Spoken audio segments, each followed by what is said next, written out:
মুহাম্মাদুর রাসূলুল্লাহ সাল্লাল্লাহু আলাইহি ওয়াসাল্লাম। এখন মনে করেন লিচুর সিজন না, এখন কি লিচুর সিজন? কি বলেন আপনারা?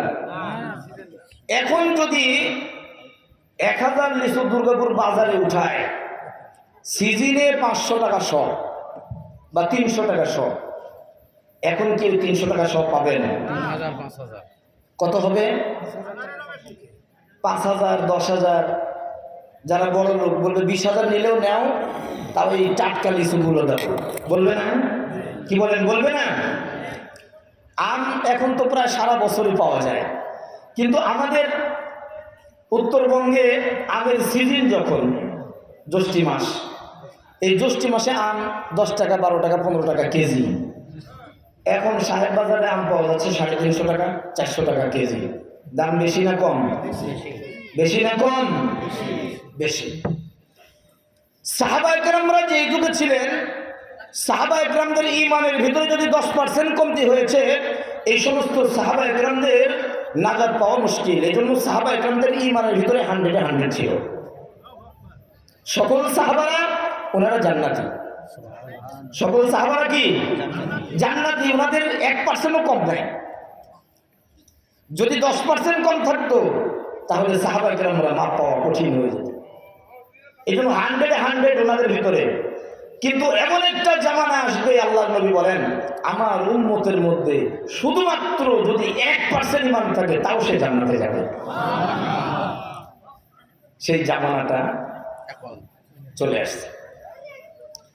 একবার সুবহানাল্লাহ বলবেন, একবার সুবহানাল্লাহ যদি আল্লাহর কাছে কবুল হয়েই যায়, তাহলে 1000 কোটি বছর আপনি জান্নাতি হয়ে গেলেন। আস্তে বলেন, জোরে বললে মানুষ শুনতে পাবে। হ্যাঁ, আমল দ্বারা জিন্দেগি তৈরি করতে হবে। কত সময় নষ্ট করলেন, অথচ আল্লাহ পাক বলেন সকালে আর বিকালে একটু আমাকে ডাকো, আমাকে একটু ডাকো, একটু আমাকে স্মরণ করো। ওয়াসাব্বিহুহু বুকরাতান ওয়া আসীলা। সকালে আর বিকেলে আমাকে, সকালে আর সন্ধ্যায় আমাকে একটু স্মরণ করো, একটু স্মরণ করো।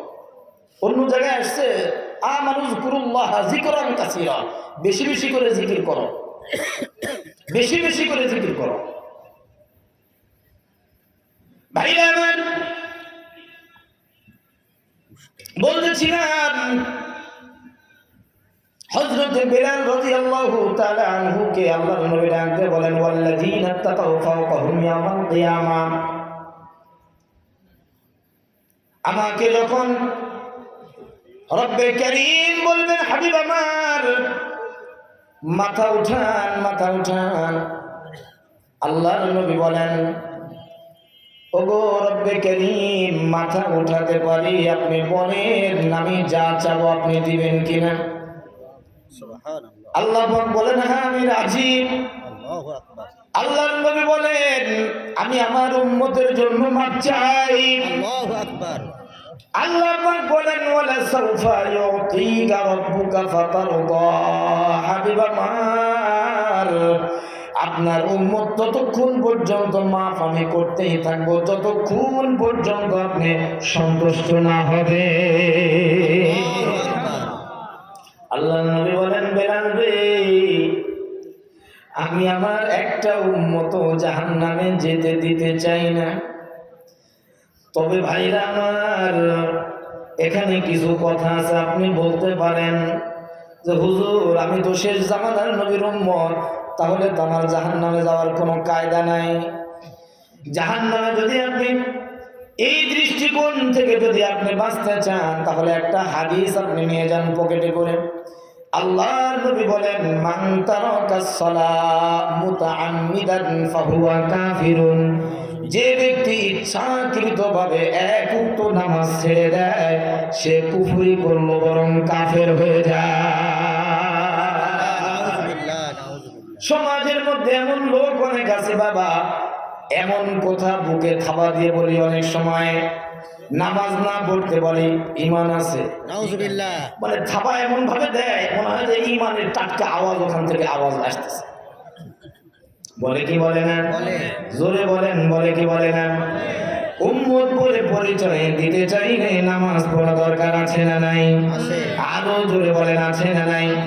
সাহাবায়ে কেরামরা আল্লাহর নবীর কাছে বলতেছেন আইয়াকুলু আমান্না, আমরা তো ওই সময় ভালো ছিলাম যেই সময়ে শুধুমাত্র আমাদেরকে আল্লাহ পাক বলেছেন তোমরা ঈমান নিয়ে আসো, আমরা ঈমান নিয়ে আসছি, আপনার উপরে ঈমান নিয়ে আসছি, আল্লাহর উপরে ঈমান নিয়ে আসছি, নামাজের কোনো বালা মুসিবত নাই, রোজার কোনো বালা মুসিবত নাই, অর্থাৎ এগুলো তখন হুকুমই আসে নাই। সাহাবায়ে কেরামরা বলছেন ওগো নবীজি ওই সময় তো ভালো ছিলাম, এখন তো একটু ঝামেলা টামেলা বেড়ে গেল। আল্লাহ পাক বলেন অহুম লা ইফতানুন, আমি কি তোমাদের পরীক্ষা নেব না? আমি কি তোমাদের পরীক্ষা নেব না? তোমাদেরকে এমনি এমনি ছেড়ে দেব না, তোমাদের পরীক্ষা নেব। কি পরীক্ষা?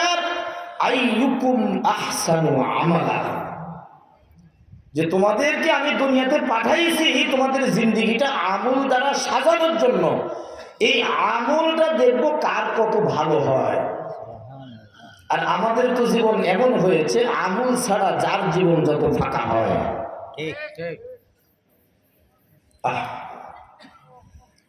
তাহলে ওই দিন আল্লাহর নবী যে বললেন যে আমি চাই না যে আমার একটা উম্মত জাহান্নামে যাক, আর আপনি যদি নামাজ না পড়ে বলেন যে আমি তো শেষ জামানার নবীর উম্মত, এই উম্মত বলে দাবি করলে দাবি কি সঠিক হবে?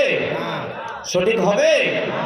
অনেক সময় দেখা যায় মানুষ বলে ওই 12ই রবিউল আউয়াল আসলে তখন দেখা যায়, আপনাদের গ্রামে দেখা যায় না, এটা তো আমার গ্রাম, গ্রামে দেখা যায় না, শহরে দেখা যায়। হ্যাঁ, এই রবিউল আউয়াল আসলেই শুরু হয়ে যায় আতশবাজি, আর আল্লাহ নবীরপুর কত দুরূদ, হ্যাঁ কত রকমের দুরূদ পাঠ করতেছে, আর কত রকমের সিন্নি বিলাই করতেছে, নবীজির দরদ একবারে উতলায় ওঠে, অথচ পরবর্তীতে দেখা যায় নামাজই পড়ে। ঠিক এরকম দরদ বলেন কাজে আসবে না? কাজে আসবে না।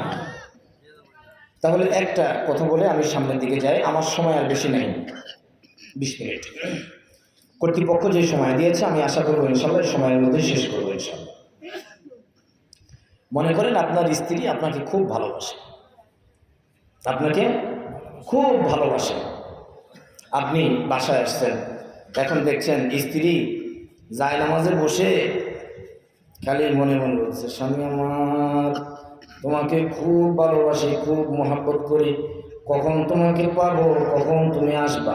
স্বামী আসছে, এই আমার জুতাটা দাও।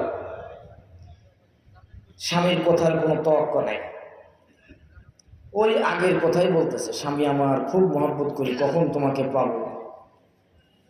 স্বামী চিন্তা করলো যেহেতু আমার জন্য সে দেওয়া না, জুতাটা আমি নিই। জুতাটা নিয়ে পা হাত পা ধুয়ে সুন্দর মতো এবার ঘরে গিয়ে বলে এই খাবার দাও। স্বামী যে খাবার চাইতেছে এই খাবার দেওয়ার কোনো গুরুত্ব নাই, গুরুত্ব না দিয়ে আগে যেই কথা বলতেছিল একই কথা স্ত্রী বলতেছে। আসলে কি স্ত্রী তার স্বামীকে ভালোবাসে? জোরে বলতে হবে, স্ত্রী তার স্বামীকে ভালোবাসে না।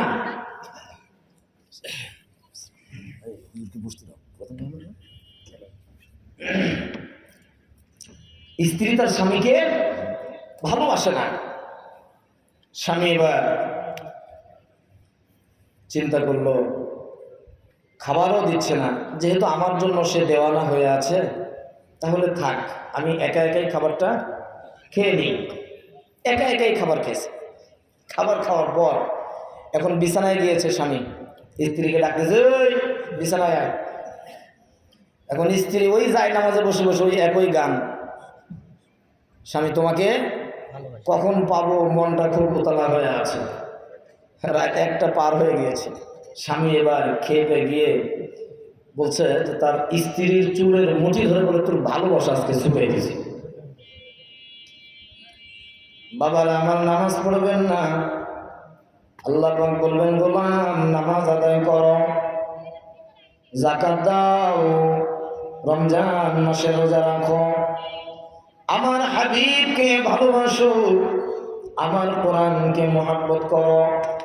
সব ছেড়ে দিয়া তুমি শুধু বলতেছো আমি নবীকে মহব্বত করি, আমি নবীকে মহব্বত করি, আমি আল্লাহকে ভালোবাসি, অথচ আমি তোমার উপরে অর্ডার দিলাম নামাজ আদায় করো বান্দা, তোমার নামাজের কোনো খবর নাই। অথচ মৌখিকভাবে বলতেছো আমি আল্লাহকে খুব মহব্বত করি, আমি রোজার মতো বিধান দিয়ে দিলাম, রোজা রাখার কোনো খবর নাই, দিনের বেলায় ভাত খাও আর বলি উড়ায় বেড়াও, যাদের ঘরের মধ্যে ভাত নাই সেই কেবল রোজা রাখবে, এমন বলি উড়াও। আল্লাহ পাক বলেন ফায়ুখাযু বিন-নাওয়াসি ওয়াল-আকদাম, ফায়ুখাযু বিন-নাওয়াসি ওয়াল-আকদাম, তার কপালের চুল ধরে ধরে, পা ধরে ধরে, হেসরায় হেসরায় টেনে টেনে তাদেরকে জাহান্নামে নিয়ে যাওয়া হবে। অন্য জায়গায় রব্বে কারীম বলেন ওয়াসিকাল্লাযীনা কাফারু ইলা জাহান্নামা যুমারা, জাহান্নামীদের আসামীদেরকে হাঁকায়া হাঁকায়া খেদায়া খেদায়া তাড়ায়া তাড়ায়া জাহান্নামের মধ্যে নিয়ে যাওয়া হবে। এই জন্য বাবা, শুধু আমি আল্লাহকে মহব্বত করি, আল্লাহকে ভালোবাসি, অথচ আল্লাহর বিধান আমি মানলাম না, আমার নিজের জীবনের সঙ্গে আমি সেট করলাম না। নামাজ ছাড়া কোনো গতি নাই, রোজা ছাড়া কোনো উপায় নাই, হজ ছাড়া কোনো গতি থাকবে না বাবা, যাকাত ছাড়া কোনো গতি থাকবে না। ফরজ ইবাদত যেগুলো, এগুলো যদি আপনি না করেন, না করে যদি মারা যান, তাহলে অবশ্যই অবশ্যই এর জন্য খেসারত দেওয়া লাগবে কি লাগবে না? ধরে পান খেসারত দেওয়া লাগবে। ওই সময় কিয়ামতের ময়দানে আমি এই কথা বলে কোনো মাপ নাই যে আমি নবীজির উম্মত, নবীজি আমাকে নিয়ে জান্নাতে যাবেই যাবে। উম্মত তো সেই হবে যে এক ওয়াক্ত নামাজও ছেড়ে দেয়, জোরে বলেন দেয় নাই। এক ওয়াক্ত নামাজও যদি আপনি না ছাড়েন, হজ ফরজ হয়েছে হজ যদি আপনি করেন, যাকাত ফরজ হয়েছে যাকাত দেন, রমজান মাসের রোজাও আপনি রেখেছেন, ফরজিয়তগুলো আদায় করেছেন, ওয়াজিবাতগুলো আদায় করেছেন, সুন্নতের মুআক্কাদাগুলো আদায় করেছেন, ত্রুটি বিচ্যুতি আপনার জীবনে আছে, আপনি মানুষ হিসেবে গুনাহগার, আমি মানুষ হিসেবে গুনাহগার। কুল্লু বানি আদম খাত্তাউন ওয়া খায়রুল খাত্তাউন আত-তাওয়াবুন। আল্লাহর নবী বলেন বনি আদম সন্তান এরা প্রত্যেকেই গুনাহগার, কিন্তু ওই গুনাহগার আল্লাহর কাছে প্রিয়, আল্লাহর কাছে প্রিয়, আল্লাহর কাছে প্রিয় যেই গুনাহগার গুনাহ হয়ে যাওয়ার পরে আল্লাহর কাছে তওবা করে নেয়। ফরজিয়তের ইবাদতগুলো আপনি করার পর যা ঘাটতি থাকবে বাবা, এবার আপনি রাসূলের শাফাআত পাবেন, সুপারিশ পাবেন, জান্নাতে যেতে পারবেন। হযরত বেলালকে ডাকতে বলেন, বেলাল রে, ওয়াল্লাযীনা তাকাউ ফাওকাহুম ইয়াওমাল কিয়ামা, আল্লাহ পাক ইমানদারদের দাম কত বাড়াইছেন, কত বাড়াইবেন বেলাল, তোমার দাম কত বেশি সময়। আল্লাহ পাক যখন আমাকে বলবেন হাবিব আমার, আপনি আপনার উম্মতদের নিয়ে আপনি জান্নাতে চলে যান, আপনি যতক্ষণ পর্যন্ত খুশি না হবেন ততক্ষণ পর্যন্ত আপনার উম্মতকে আমি জান্নাতি বানাইতেই থাকবো। ইয়া বেলাল, ওই সময় একটা সবুজ রঙের উট আল্লাহ পাক আমার সামনে দাঁড় করাইয়া দিবি। সবুজ রঙের উট তো সাধারণত হয় না বাবা, এই উটের পা গুলো রক্তে চামড়ার হবে না, বরং জবরদস্ত মরদুদ পাথর, দামি দামি পাথর দিয়ে এই উটের পা গুলো তৈরি। এমন একটা উট, সবুজ রঙের উট। হযরত বেলালকে আল্লাহর নবী ডাকতে বলেন, বেলাল রে, তোমার মতো মানুষকে আল্লাহ পাক এত দাম বাড়াইছেন, এত দাম বাড়াইছেন, সেই দিন আমি জান্নাতে যাব, আমার উটের লাগাম ধরে ধরে জান্নাতের মধ্যে তুমিও প্রবেশ করবা।